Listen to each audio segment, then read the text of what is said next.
Hello friends, welcome to study smart वे।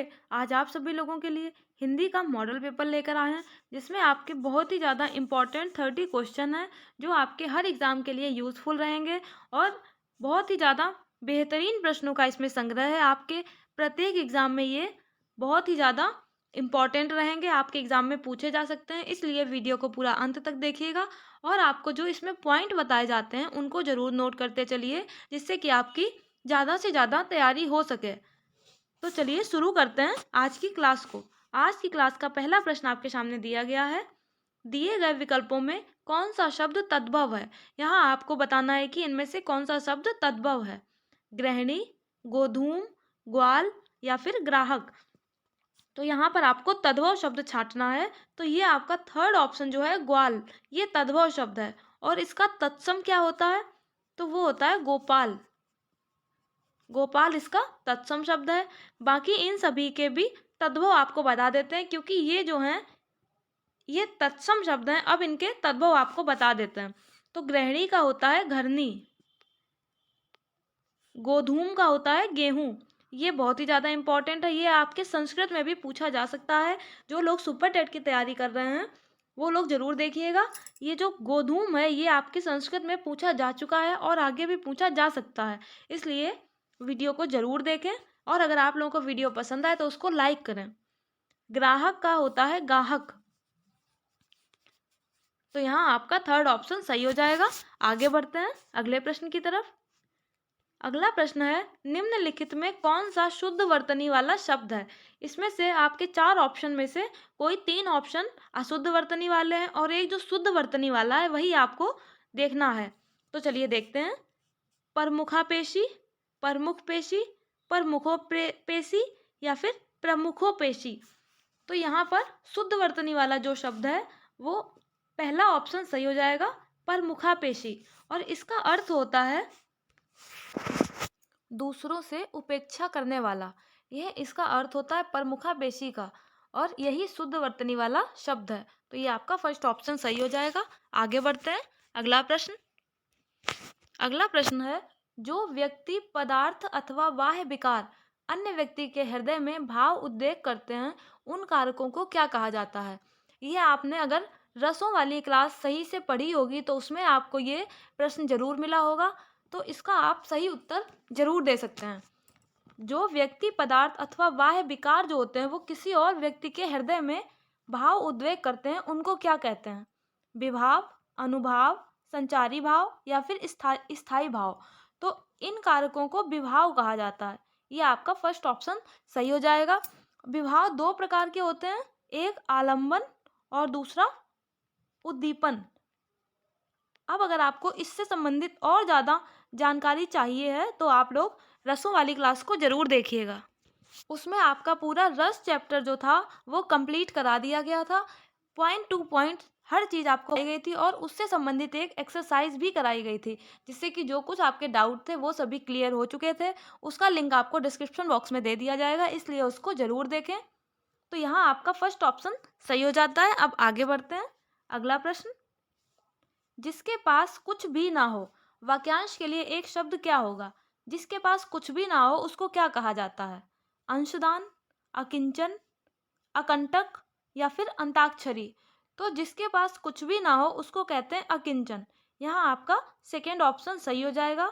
अब आपको बता देते हैं अंशदान किसको कहते हैं। तो अंशदान जो होता है वो कोई हिस्सा या फिर अंश जो दान में दे देता है उसको अंशदान कहते हैं। अकंटक, अकंटक होता है जिसके किसी कार्य में या पथ में कोई कांटे या बाधा ना हो, वो अकंटक होता है। अंत्याक्षरी होता है एक तरह का खेल होता है, आप लोगों ने खेला होगा, जिससे कि जब कोई कोई गाना गाता है या कोई लाइन बोलता है तो उसमें जो लास्ट का वर्ड होता है उससे दूसरा एक नया गाना तैयार हो जाता है, उसको अंताक्षरी कहते हैं। तो यहाँ आपका सेकेंड ऑप्शन सही हो जाएगा, जिसके पास कुछ भी ना हो उसको अकिंचन कहा जाता है। आगे बढ़ते हैं अगले प्रश्न की तरफ।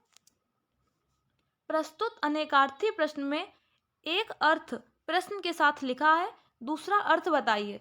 यहाँ पर आपको ये दिया गया है अनेकार्थी प्रश्न, इसमें आपके सामने एक अर्थ दिया गया है और दूसरा अर्थ आपको ऑप्शन में से ढूंढ के बताना है। तो गहन का अर्थ होता है दुर्गम, और दूसरा अर्थ क्या होता है, चलिए देखते हैं। दीर्घ, घनिष्ठ, जटिल या फिर लक्षण। तो गहन और दुर्गम, दुर्गम मीन्स होता है जो चीज कठिन होती है, यानी कि जटिल। तो यहाँ आपका थर्ड ऑप्शन सही हो जाएगा। गहन का अर्थ दुर्गम भी होता है और जटिल भी होता है। अब आपको बता देते हैं दीर्घ, दीर्घ का अर्थ गुरु भी होता है। घनिष्ठ का अर्थ होता है दृढ़। आप लोगों ने सुना होगा कि ये मेरा घनिष्ठ मित्र है, यानी कि बहुत ही पक्का दोस्त है। लक्षण होते हैं गुण। तो इस प्रश्न में आपका थर्ड ऑप्शन सही हो जाएगा, गहन का दुर्गम और जटिल। आगे बढ़ते हैं, अगला प्रश्न। निम्न में से कौन सा शब्द तत्सम है? अब यहाँ आपसे तत्सम पूछा गया है, तो इन 4 ऑप्शन में कोई एक शब्द तत्सम है, बाकी सभी तद्भव हैं। तो आपको वही तत्सम शब्द ढूंढना है। कृश, कोख, चहुदिस या फिर कपर्दिका। तो यहाँ पर आपको बताना है कि तत्सम शब्द कौन सा है। तो आपको फोर्थ ऑप्शन दिख रहा होगा, कपर्दिका, ये तत्सम शब्द है। फोर्थ ऑप्शन सही हो जाएगा। बाकी ये सभी तद्भव शब्द हैं, इनके तत्सम शब्द आपको बता देते हैं। कृश का होता है क्रस, कोख का होता है कुक्षी, चहुदिस का होता है चतुर्दिक, चहुदिस यानी कि चारों दिशाएं, चहुदिस का होता है चतुर्दिक, और कपर्दिका का तद्भव होता है कौड़ी। तो यहाँ आप लोग समझ गए होंगे, इनको नोट करते चलें। आपके एग्जाम में इनसे संबंधित 2 से 4 प्रश्न जरूर पूछे जाते हैं। तो यहाँ पर आपका फोर्थ ऑप्शन सही हो जाएगा। इनको नोट भी करते चलें या फिर आप लोग स्क्रीनशॉट ले सकते हैं। आगे बढ़ते हैं अगले प्रश्न की तरफ। अगला प्रश्न है, जिसका उपचार करना कठिन हो। वाक्यांश के लिए एक शब्द यहाँ पर पूछा गया है, जिसका उपचार करना कठिन हो उसको क्या कहते हैं? दुसाध्य, दुर्भिसंधि, दुरंगा या फिर दुश्चित्ता। तो इनमें से आपको बताना है जिसका उपचार करना कठिन हो उसको क्या कहते हैं। तो ये आपका फर्स्ट ऑप्शन जो है दुसाध्य, उसको दुसाध्य कहा जाता है जिसका उपचार करना बहुत ही कठिन हो। अब आपको इन तीनों के अर्थ भी बता देते हैं। दुर्भिसंधि होता है दुष्ट उद्देश्य से जो मंत्रणा की जाती है, जिसको कि साजिश कहते हैं, वो दुर्भिसंधि कहलाती है। साजिश या फिर किसी दुष्ट उद्देश्य से की गई मंत्रणा। दुरंगा होता है जो वो 2 रंग वाला, जैसे कि तिरंगा है वैसे ही दुरंगा। दुश्चित्ता होता है जिसका मन यानी कि जिसका चित्त स्थिर ना हो, उसको दुचित्ता कहते हैं। अब आगे बढ़ते हैं, अगला प्रश्न। अगले प्रश्न में कारक चिन्ह पूछा गया है। निम्नलिखित विकल्पों में अधिकरण कारक का चिन्ह बताइए। अधिकरण कारक का क्या चिन्ह होता है? को, ने, पर या फिर से। तो अधिकरण कारक का चिन्ह होता है पर। ये आपका थर्ड ऑप्शन सही हो जाएगा। को जो होता है वो होता है, को होता है कर्म कारक का चिन्ह, और ने होता है कर्ता कारक का चिन्ह, से होता है करण कारक का, और अधिकरण कारक के पर या फिर में, ये दोनों ही अधिकरण कारक के होते हैं। तो यहाँ आपका थर्ड ऑप्शन सही हो जाता है। आगे बढ़ते हैं अगले प्रश्न की तरफ। अगला प्रश्न आपके सामने दिया गया है, जिससे पता चले कि क्रिया भूतकाल में होने वाली थी पर किसी कारण ना हो सकी, उसे क्या कहते हैं? मतलब कि जो कोई क्रिया भूतकाल में होने वाली थी लेकिन नहीं हो सकी, उसको क्या कहते हैं? आसन्न भूतकाल, हेतु मध्य भूतकाल, पूर्ण भूतकाल या फिर संदिग्ध भूतकाल। तो इस तरह के कारण को हेतु मध्य भूतकाल कहा जाता है। यहाँ आपका सेकेंड ऑप्शन सही हो जाएगा। हेतु मध्य भूतकाल में कोई क्रिया होती है जो भूतकाल में यानी कि पहले होने वाली थी लेकिन किसी कारणवश नहीं हो सकी। तो ये आपका सेकेंड ऑप्शन सही हो जाता है। आगे बढ़ते हैं, अगला प्रश्न है, ज्योति शब्द का विलोम क्या होगा? ज्योति शब्द का विलोम, ज्योति का अर्थ होता है प्रकाश, तो इसका विलोम शब्द देखना है तम, शमन, कनिष्ठ या फिर तपोमय। तो ज्योति का विलोम होता है तम, तम का अर्थ होता है अंधेरा। यहाँ आपका फर्स्ट ऑप्शन सही हो जाएगा। ज्योति का अर्थ होता है उजेला और तम का अर्थ होता है अंधेरा। अब आपको बता देते हैं शमन, शमन का विलोम क्या होता है? शमन का अर्थ होता है ज्वलन। कनिष्ठ का विलोम होता है ज्येष्ठ। कनिष्ठ मीन्स छोटा और ज्येष्ठ मीन्स बड़ा। तमोमय का विलोम होता है ज्योतिर्मय। ज्योतिर्मय ये ज्योति और तम से ही मिलकर बना हुआ है, इसलिए अगर आपके एग्जाम में ये पूछा जाता है या ये, तो इन दोनों को आप रिलेशन बना के सही कर सकते हैं। जैसे कि ज्योति और तम, तो तमोमय का विलोम हो जाएगा ज्योतिर्मय और ज्योति का विलोम तम। आगे बढ़ते हैं अगले प्रश्न की तरफ। अगला प्रश्न है, आचार्य रामचंद्र शुक्ल को हिंदी साहित्य में सबसे अधिक ख्याति किस रूप में मिली थी? आचार्य रामचंद्र शुक्ल जो थे, उनको हिंदी साहित्य में किस रूप में सबसे ज्यादा ख्याति मिली थी? नाटककार के रूप में, उपन्यासकार के रूप में, आलोचक के रूप में, या फिर कहानीकार के रूप में? तो यहाँ आपका थर्ड ऑप्शन सही हो जाएगा। आचार्य रामचंद्र शुक्ल को आलोचक के रूप में हिंदी साहित्य में सबसे ज्यादा ख्याति मिली थी। आगे बढ़ते हैं अगला प्रश्न। अगला प्रश्न है, सच्चरित्र में संधि विच्छेद क्या होगा? सच्चरित्र का यहाँ पर संधि विच्छेद पूछा गया है। सत्य प्लस चरित्र, सच प्लस चरित्र, सच प्लस चरित्र, या फिर उपरोक्त में से कोई नहीं। तो यहाँ आपका पहला ऑप्शन सही हो जाएगा, सत्य प्लस चरित्र। इसमें संधि कौन सी है? तो यहाँ पर व्यंजन संधि हो जाएगी। और इसकी विशेषता क्या है तो वो भी आपको बता देते हैं। जब हलंत वाले ता के बाद चा या फिर छा आता है, तो ये वाला जो ता होता है हलंत वाला, वो हलंत वाले चा में या फिर आधे चा में बदल जाता है, जैसे कि सच्चरित्र। अब आगे बढ़ते हैं अगले प्रश्न की तरफ। अगले प्रश्न में मुहावरे का अर्थ पूछा गया है। भेड़िया धसान होना, मुहावरे का क्या अर्थ होगा? समय नष्ट करना, घूस देना, प्रसिद्ध होना, या फिर देखा देखी करना? तो भेड़िया दसान का मुहावरा का अर्थ होता है देखा देखी करना। ये आपका फोर्थ ऑप्शन सही हो जाएगा, यानी कि किसी दूसरे की नकल करना होता है भेड़िया दसान होना। अब आपको इनसे संबंधित मुहावरे बता देते हैं। समय नष्ट करना, इसके लिए जो मुहावरा प्रयुक्त होगा वो होगा भाड़ झोंकना। भाड़ झोंकना होगा, इसके लिए भाड़ झोंकना होता है समय नष्ट करना। घूस देना के लिए मुहावरा होता है मुट्ठी गर्म करना। प्रसिद्ध होना के लिए मुहावरा होता है बोलबाला होना। जैसे इस समय चुनाव अपने चरम पर है और चुनावी चर्चा भी बहुत ही ज़्यादा हो रही है, चाहे न्यूज़ हो चाहे किसी नुक्कड़ पर हो, हर जगह चुनाव छाया हुआ है। तो आप जिस भी पार्टी के सपोर्ट में हो, तो मान लो उसी पार्टी का बोलबाला, यानी कि वो पार्टी बहुत ही ज़्यादा प्रसिद्ध है, तो ये इसका प्रयोग हो जाएगा। तो प्रसिद्ध होना का हो जाएगा बोलबाला होना। और भेड़िया दसान का अर्थ होता है देखा देखी करना। आगे बढ़ते हैं अगला प्रश्न।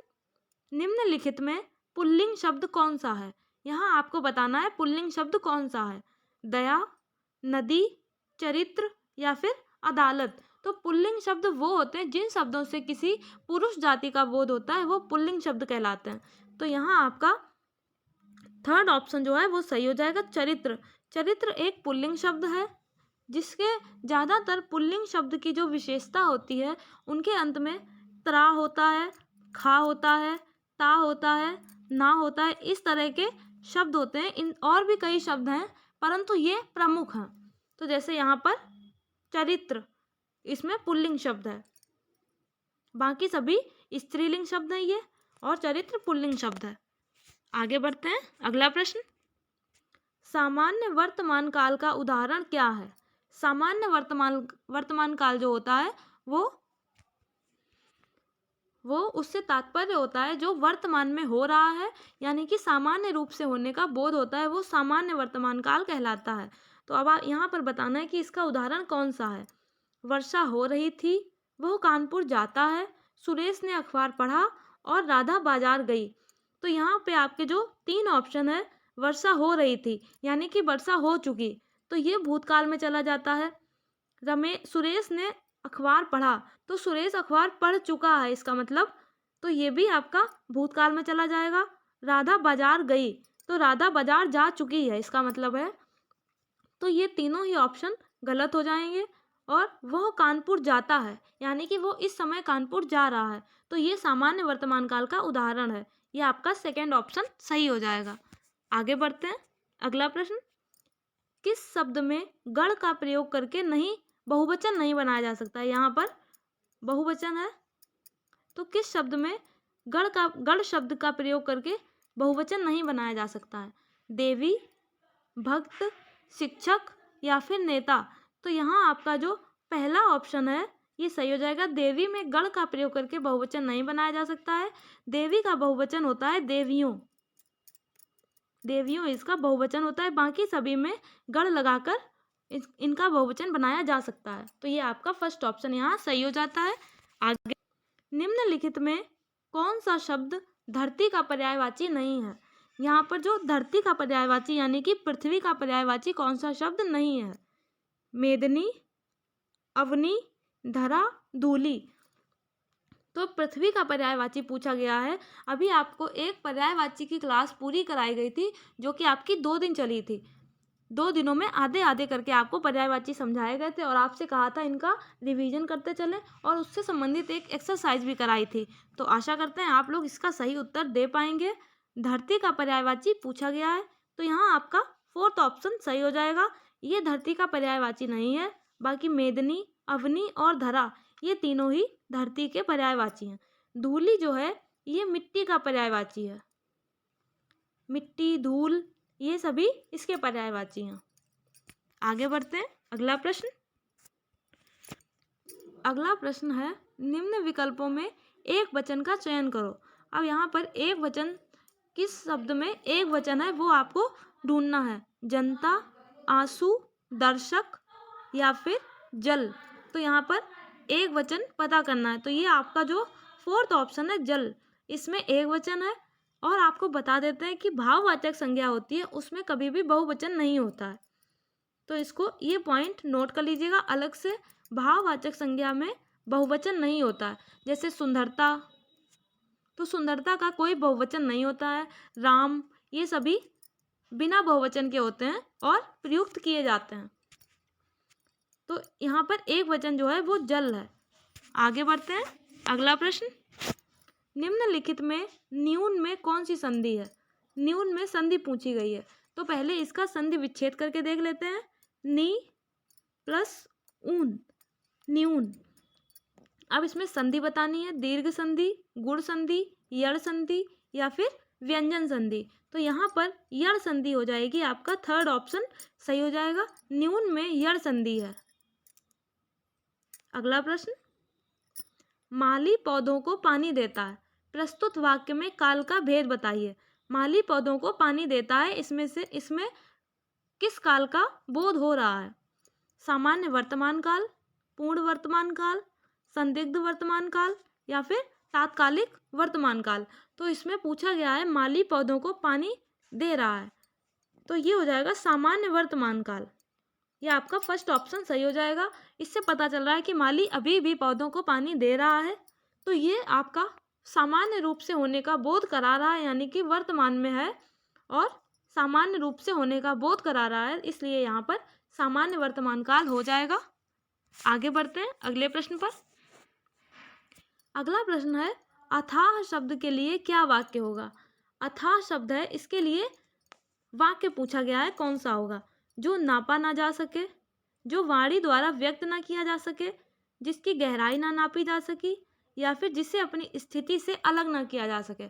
तो यहाँ अथाह शब्द का प्रयोग पूछा गया है वाक्य। तो अथाह शब्द के लिए जो वाक्य होगा वो हो जाएगा जिसकी गहराई ना नापी जा सके, वो होता है अथाह। और जो नापा ना जा सके उसको कहते हैं अप्रमेय। अप्रमेय होता है जिसको नापा ना जा सके। जो वाणी के द्वारा ना व्यक्त किया जा सके वो होता है अवर्णनीय। आपको पिछली क्लास में वाक्यांश के लिए एक शब्द पूरी क्लास कराई गई थी, उसमें ये सभी थे आपके, इसलिए उनको अगर आप लोगों ने नहीं देखा तो एक बार वो क्लास ज़रूर देख लें, जिससे कि आपकी आगे की सभी क्लासें आसान हो सकें। तो जिसे अपनी स्थिति से अलग ना किया जा सके वो होता है अच्युत। इन सभी को नोट कर लीजिएगा। जो नापा ना जा सके वो अप्रमेय है, जो वाणी के द्वारा व्यक्त ना किया जा सके वो अवर्णनीय है, जिसकी गहराई ना नापी जा सके वो अथाह है, और जिसे अपनी स्थिति से अलग ना किया जा सके वो होता है अच्युत। तो यहाँ आपका थर्ड ऑप्शन सही हो जाएगा। आगे बढ़ते हैं अगले प्रश्न पर। अगला प्रश्न है, निम्न में से क्रिया संबंधी अशुद्ध वाक्य को पहचानिए। आपके 4 ऑप्शन में से कोई एक अशुद्ध वाक्य है, वो पता करना है। चलिए देखते हैं कौन सा इनमें से ऐसा वाक्य है जो गलत है। आपके सामने 4 ऑप्शन दिए गए हैं, तो देखते हैं। आप विचार करें, तुम अपने मत का स्पष्टीकरण करो, भगवान राम ने संकल्प दिया, या फिर तुम्हें स्मरण कराना चाहिए। तो इसमें पूछा गया अशुद्ध वाक्य कौन सा है, तो यहाँ आपका जो सेकेंड ऑप्शन है वो सही हो जाएगा। ये अशुद्ध है।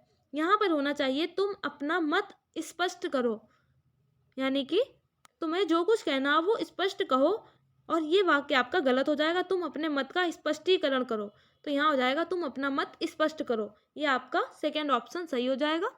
आगे बढ़ते हैं अगला प्रश्न। यहाँ पर आपको रस पूछा गया है, कौन सा है। बतरस लालच लाल की, मुरली धरी लुकाए, सौह करें भवन हंसें, दैन कहे नट जाए। इन पंक्तियों में कौन सा रस है। यहाँ पर भगवान कृष्ण और राधा जी का वर्णन किया जा रहा है कि राधा जी ने भगवान कृष्ण की बांसुरी को छुपा दिया और उसके बाद उनको चिढ़ा रही हैं। तो यहाँ पर किसी के मिलन का वर्णन किया जा रहा है, यानी कि प्रेम का वर्णन किया जा रहा है। तो इन पंक्तियों में कौन सा रस होगा। वीर रस, श्रृंगार रस, करुण रस, या फिर हास्य रस। तो इन पंक्तियों में श्रृंगार रस हो जाएगा। ये आपका सेकेंड ऑप्शन सही हो जाएगा। आगे बढ़ते हैं अगला प्रश्न। विधाता शब्द का स्त्रीलिंग। विधाता शब्द का स्त्रीलिंग पूछा गया है। विदुषी, विधवा, विधात्री, या फिर साम्राज्ञी। तो विधाता का जो स्त्रीलिंग होता है वो विधात्री होता है। ये आपका थर्ड ऑप्शन सही हो जाएगा। विदुषी है विद्वान का स्त्रीलिंग। विद्वान का स्त्रीलिंग होता है विदुषी। विधवा का होता है विदुर, और साम्राज्ञी का हो जाएगा सम्राट। ये इधर आपके पुल्लिंग दिए गए हैं और इधर स्त्रीलिंग, और विधात्री का होता है विधाता। आगे बढ़ते हैं अगला प्रश्न। निम्नलिखित में ग्रामगत में कौन सा समास है। यहाँ पर ग्रामगत में समास पूछा गया है, कौन सा है। अव्ययी भाव समास, कर्मधारय समास, द्वंद्व समास, या फिर तत्पुरुष समास। तो ग्रामगत का समास विग्रह हो जाएगा गांव, गांव को गया। ये हो जाएगा इसका समास विग्रह। तो जहां पर कारक चिन्ह का बोध होता है वहां पर कौन सा समास होता है, तो ये आपका फोर्थ ऑप्शन सही हो जाएगा, तत्पुरुष समास। जहां पर कारक चिन्ह का बोध होता है वहां तत्पुरुष समास हो जाता है। तो ग्रामगत में तत्पुरुष समास हो जाएगा। अब अगला प्रश्न देखते हैं। अगला प्रश्न है, धा ध्वनि का उच्चारण स्थान क्या होगा। धा वर्ण दिया गया है और इसका उच्चारण स्थान पूछा गया है। दंत, तालु, मूर्धा, या फिर कंठ। तो धा का जो उच्चारण स्थान होता है वो दंत होता है। यहाँ आपका पहला ऑप्शन सही हो जाएगा, धा का उच्चारण स्थान दंत। आगे बढ़ते हैं अगला प्रश्न। अगला प्रश्न है, जो संस्कृत शब्दकोश रूप परिवर्तन के साथ हिंदी शब्दावली में प्रयुक्त होते हैं उनको क्या कहते हैं। जो संस्कृत के शब्द होते हैं वो थोड़ा बहुत परिवर्तन के बाद हिंदी में प्रयुक्त होने लगते हैं, वो क्या कहलाते हैं। संकर, तद्भव, तत्सम, या फिर विदेशज। तो ये जो हिंदी शब्दावली में प्रयुक्त होने लगते हैं इनको तद्भव कहा जाता है। ये आपका सेकेंड ऑप्शन सही हो जाएगा। जैसे कि आग, कृपा, ये सभी तद्भव शब्द हैं। और तत्सम शब्द जो होते हैं वो ज्यों के त्यों ही प्रयोग किए जाते हैं। संस्कृत शब्द होते हैं उन्हीं का जैसा का तैसा प्रयोग कर दिया जाता है। जैसे कि अग्नि, वर्षा, ये सभी तत्सम शब्द हो जाते हैं। संकर शब्द होते हैं जो दो भाषाओं के मेल से बनते हैं। जैसे कि छाया, छायादार। तो यहाँ पर जो छाया है वो संस्कृत का शब्द है और दार है ये फारसी का शब्द है। विदेशज होते हैं जो विदेशी भाषा के शब्द होते हैं और लगातार प्रयुक्त होते होते वो प्रयोग में लाए जाने लगते हैं, उनको विदेशज शब्द कहा जाता है। तो यहाँ आपका सेकेंड ऑप्शन सही हो जाएगा। तद्भव शब्द वो होते हैं जो संस्कृत शब्दकोश के साथ आते हैं, लेकिन कुछ परिवर्तन के बाद वो हिंदी शब्दावली में प्रयुक्त होने लगते हैं। अब आगे बढ़ते हैं। अगला प्रश्न है, महाश्वेता किसका पर्यायवाची है? महाश्वेता यहाँ पर पूछा गया है, किसका पर्यायवाची है? आपके सामने 4 ऑप्शन दिए गए हैं, लक्ष्मी, सरस्वती, पार्वती या फिर सीता, और पूछा गया है महाश्वेता का पर्यायवाची कौन सा है। तो यहाँ आपका सेकेंड ऑप्शन सही हो जाएगा, सरस्वती महाश्वेता का पर्यायवाची है। सरस्वती के और पर्यायवाची जो हैं वो गिरा, ब्रह्मा, ब्राह्मी, ये सभी सरस्वती के पर्यायवाची हैं। लक्ष्मी के पर्यायवाची ये सभी आपको लक्ष्मी, पार्वती, सीता, सरस्वती, इनके और पर्यायवाची आपको पर्यायवाची की क्लास में मिल जाएंगे और उसका लिंक आपको डिस्क्रिप्शन में दे दिया जाएगा। अगला प्रश्न देखते हैं। अगला प्रश्न है, शिष्य का तद्भव शब्द क्या होगा? शिष्य का, सिख, सांझ, सिकड़ी या फिर साहू। तो सिख का जो तद्भव शब्द हो जाएगा वो होगा सिख। यहाँ आपका पहला ऑप्शन सही हो जाता है। और सांझ का हो जाएगा संध्या, सिकड़ी का होता है श्रृंखला और साहू का साधु। ये सभी नोट कर लीजिएगा। अगला प्रश्न देखते हैं। अगला प्रश्न है, जिन व्यंजन के उच्चारण करते समय हवा जीभ के बगल से निकल जाती है उनको क्या कहते हैं? जिनके उच्चारण करते समय हवा जो होती है वो जीभ के साइड से निकल जाती है। लुंठित व्यंजन, पार्श्विक व्यंजन, संघर्षी व्यंजन या फिर अर्धस्वर व्यंजन। तो ऐसे व्यंजनों को कहा जाता है पार्श्विक व्यंजन। यहाँ आपका सेकेंड ऑप्शन सही हो जाएगा। जैसे कि ला जो है वो पार्श्विक व्यंजन में आ जाता है। लुंठित व्यंजन में होते हैं जिनमें हवा जीभ के साथ लुढ़कती हुई आती है, जैसे कि रा जो है वो लुंठित व्यंजन में आता है। संघर्षी व्यंजन होते हैं शा, श, श और हा, ये सभी संघर्षी व्यंजन कहलाते हैं। और अर्धस्वर में आते हैं या और वा। तो ये सभी आपके व्यंजनों में आ जाते हैं। इनको देख लीजिएगा और लिख लीजिएगा। और यहाँ आपके प्रश्नों की श्रृंखला समाप्त होती है। आप लोगों ने अच्छे से पढ़ा होगा और सभी पॉइंट नोट कर लिए होंगे। तो वीडियो को अंत तक देखने के लिए आप सभी लोगों का बहुत बहुत धन्यवाद। अगर आप लोगों को वीडियो पसंद आई हो तो उसको लाइक करें, शेयर करें और कमेंट करें कि आप लोगों को वीडियो कैसी लगी, और चैनल को सब्सक्राइब करें। Thank you. जय हिंद, जय भारत।